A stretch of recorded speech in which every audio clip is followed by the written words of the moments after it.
My name is Allan Giberti. I'm from West Warwick, and I'm gay. The reason that's relevant is because gun control will do nothing but hurt the LGBT community. While those of you who wish to use the power of the state to restrict gun ownership, you need to re-examine your position.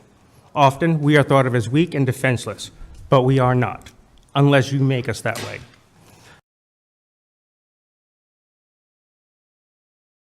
We are victimized at a far greater rates than other minority groups. We face multiple assailants. People die. You need to understand that if you're gay or transgender, you simply can't hope that laws will protect us, because they don't.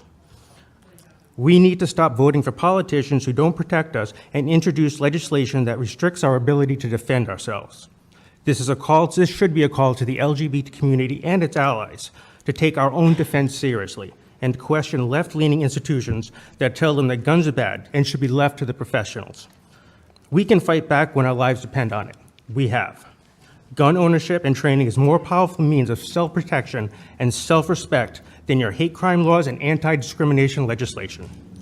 Gun rights are about civil rights because armed gays do not get bashed. Any vote to restrict or infringe upon the Second Amendment right is not just a vote against law-abiding citizens who defend themselves. It is a vote to restrict the LGBT community's ability to defend itself and to vote and a vote to leave us vulnerable. Representative Knight, did you have a question? Please, Madam Chair. Sir,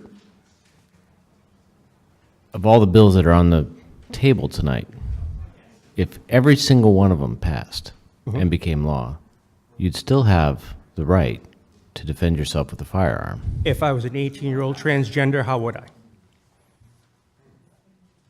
So,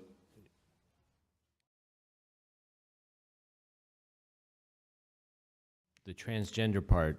If I was an 18-year-old, how would I? Transgendered and gays, we are 2 to 3 times more likely to be subject to a hate crime. We are now 18-year-olds, and the LGBT community will be defenseless. How do you expect us to defend ourselves?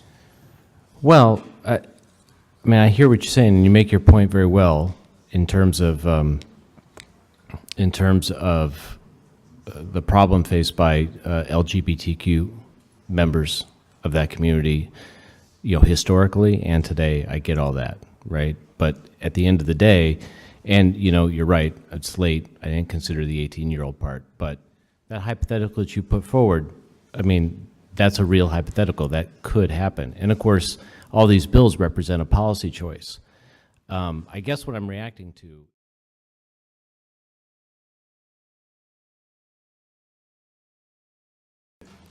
I just hope you can see that. That's all I'm throwing out there. Can I respond to her? Please, yeah.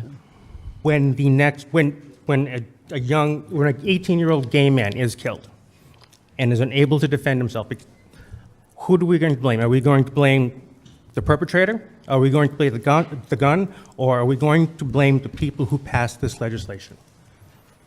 Well, I'm going to blame the perpetrator in your hypothetical. And we're going to blame the people who passed the legislation.